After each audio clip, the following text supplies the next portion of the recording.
Madame le ministre du Pétrole et des Énergies, Monsieur le vice-président de la Banque africaine de développement, Excellences, Messieurs les ambassadeurs et représentants du corps diplomatique,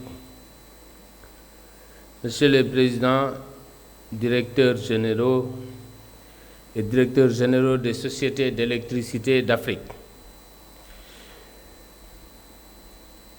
Mesdames, Messieurs, Monsieur le directeur général de l'ASEA, Monsieur le président sortant de l'ASEA, Monsieur les directeurs nationaux, Mesdames, Messieurs les membres du comité de direction de Senelec, Mesdames, Messieurs, chers invités, membres du comité d'organisation du 20e congrès de l'ASEA,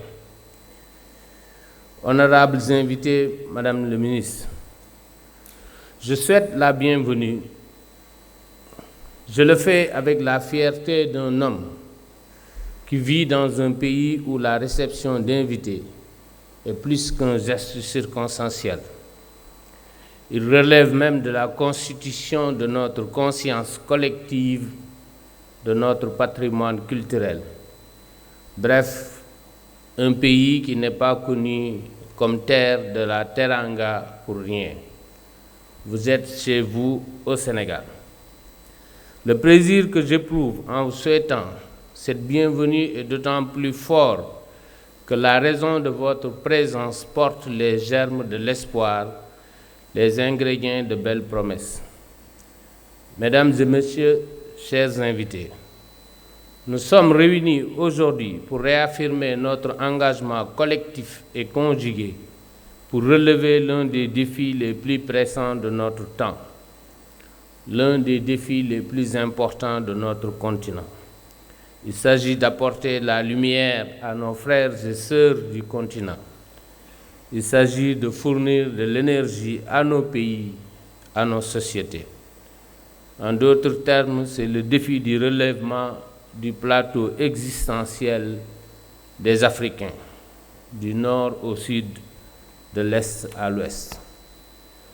Cette cérémonie qui rassemble les acteurs majeurs du secteur électrique de l'Afrique dans le cadre de l'ASEA revêt un cachet particulier cette année. Elle a lieu après 2 années marquées, comme nous avons pu le constater, dans nos cœurs, dans nos corps et dans nos cœurs de métier par une pandémie dont la nature disruptive a mis à rude épreuve nos capacités de résilience et nos seuils de tolérance. Surtout une pandémie qui nous a empêchés de célébrer le 50e anniversaire de sa création en 2020. Ce fléau qui nous a secoués à plus d'un titre a aussi révélé le niveau d'engagement de nos sociétés et leur ressort stratégique pour parvenir dans des conditions prohibitives non seulement à garantir la continuité du service précieux de fourniture d'électricité, mais surtout à assurer la sécurité sanitaire d'un personnel qui n'avait d'autre choix que de se mettre au front afin de permettre la vie de suivre son cours dans nos nations respectives. Ce constat m'amène ainsi au thème de ce congrès numéro 20 de l'Association des sociétés d'électricité de l'Afrique. Un thème qui nous met face à nous-mêmes en tant que leaders d'entreprises publiques dont les missions inévitablement conditionnent le fonctionnement de nos sociétés dans leur intégralité. Il est question en effet de réfléchir ensemble sur comment réussir à être des sociétés qui opèrent pour le service public tout en étant performants. Je suis heureux de ce choix thématique parce que nous devons désormais nous libérer des vieilles croyances et des habitudes obsolètes qui nous faisaient croire à tort que le service public et la performance sont dans des proportions antinomiques ou qui doivent s'exclure mutuellement. Il est révolu ce temps où une entreprise publique pouvait continuer à exister tout en restant en deçà de ce que l'on pouvait attendre d'elle, simplement parce que les résultats n'étaient pas les éléments de référence dans l'appréciation de leur raison d'être.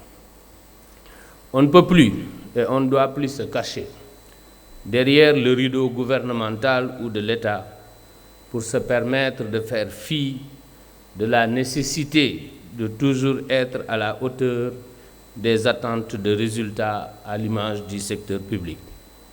Nous devons ensemble nous résoudre à bouleverser cette vieille croyance de l'inadéquation entre la performance et le service public. Car maintenant, les exigences de réussite et de résultats ne doivent plus être exclusives au service privé. Je saisis cette opportunité pour remercier Madame le ministre du Pétrole et des Énergies pour son soutien constant et rendre un hommage appuyé au chef de l'État, son Excellence Monsieur le Président de la République, M. Macky Sall, qui a très tôt compris l'impérieuse nécessité de mettre les entreprises publiques telles que la nôtre dans des conditions de performance. Cette volonté ne relève pas d'un vœu pieux ou d'un désir de se conformer à une quelconque tendance venue d'ailleurs. C'est le rationnel même derrière le plan Sénégal émergent qui constitue le cadre unifié de la politique de développement socio-économique du Sénégal. Et dans ce dernier, une emphase sans équivoque est placée sur l'exigence de performance de toutes les composantes de l'État qui sont appelées à porter leurs actions de toutes les instances.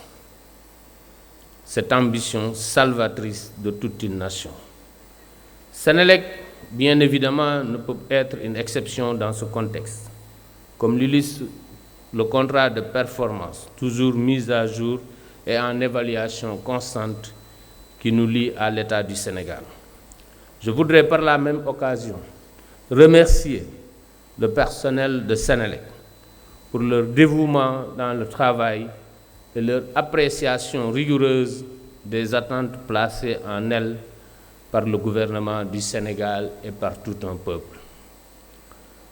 Chers invités, chers partenaires, nous voilà une fois encore face à l'histoire en cette occasion solennelle qui marque le cinquantenaire de notre précieuse association dont j'ai l'insigne honneur et le privilège de prendre la présidence à la suite de mon ami et frère.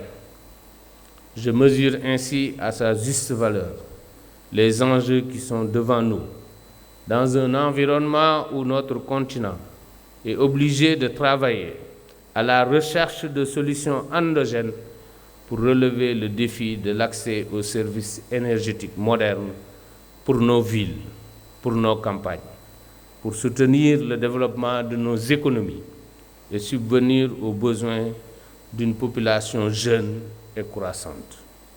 Nous le savons tous, nous l'avons dit et répété tant de fois et dans différentes circonstances, le taux d'électrification dans nos pays doit se hisser à un niveau acceptable et en conformité avec un monde moderne dans lequel nous trouvons notre place. Combien de temps faut-il encore pour supporter le paradoxe d'être le continent le plus riche en ressources de toutes sortes, aussi bien naturelles qu'humaines? Des entrailles de la Guinée au sud du lac Victoria, l'eau coule à flot, nous gratifiant ainsi d'un potentiel hydraulique incommensurable. Que dire des bains ininterrompus de rayons solaires à travers notre chère Afrique? Les découvertes de ressources gazières et pétrolières se succèdent sans discontinuer dans tous les coins de ce continent béni.